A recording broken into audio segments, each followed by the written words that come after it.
We have Matt more. We'll get to the shakedown with Matt. From one package to another.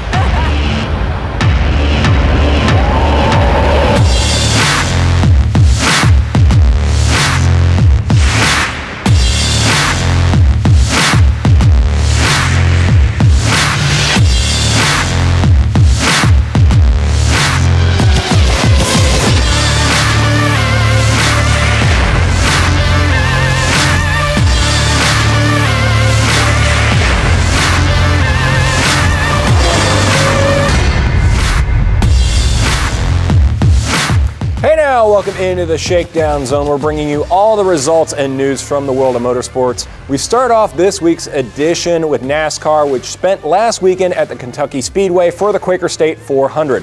The race wouldn't start out great for six-time champion Jimmy Johnson. He would spin and hit the wall in turn 4 on lap 31 of 267. For Johnson, it would be the second time during the weekend that the number 48 would find the wall at the mile-and-a-half track. Johnson wrecked on Friday during practice and would be in a backup car for Saturday's race. Johnson would return to the race but would end up finishing 32nd. It was just as bad of a day for Johnson's teammate Chase Elliott as well. After wrecking last week in Daytona, Elliott would be taken out by Ryan Blaney. The two youngest drivers on the circuit would both return later in the race. Elliott would return to the race on lap 145 after being put 57 laps down from the leaders. And you wouldn't think Kentucky would have a big one, but they did. Brian Scott and Chris Buescher and AJ Allmendinger would get caught up midway through the race. This would be the first of 2 wrecks for Allmendinger. The second would result in him having to get a splint put around his thumb after he got it stuck in the steering wheel.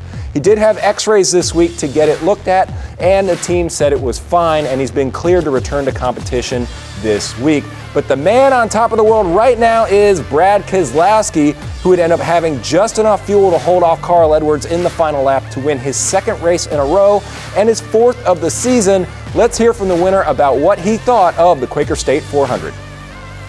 Tonight was a very disciplined race for sure. Maybe you can make an analogy to short track racing. I'm not sure, but it took a lot of discipline to run this track tonight. If you got into turn 3 and 4 the least bit wrong, you're wrecked.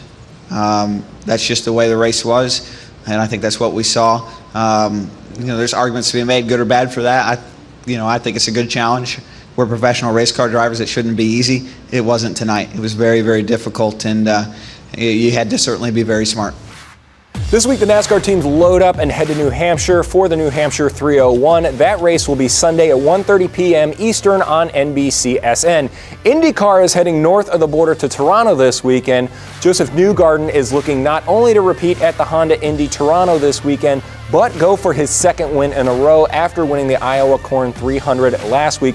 You can catch this Indy race at 2:30 p.m. on CNBC this Sunday. That's going to do it for the Shakedown Zone this week. We'll be back next week with all the highlights and notes from the world of racing. Take care.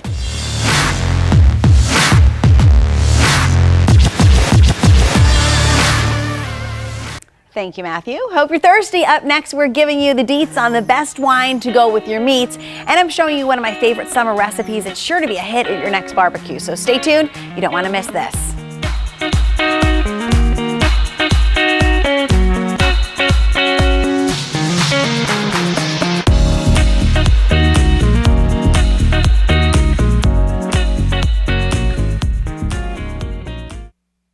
Warning, this is an important medical announcement for anyone who has taken Xarelto or Pradaxa. If you or a loved one took the blood thinner medication Xarelto or Pradaxa and were then hospitalized for internal bleeding, you may be entitled to significant compensation. Xarelto and Pradaxa have been linked to serious, even fatal internal bleeding. If you suffered a stroke, heart attack, or serious internal bleeding, or if a loved one died after taking Xarelto or Pradaxa, call our helpline now.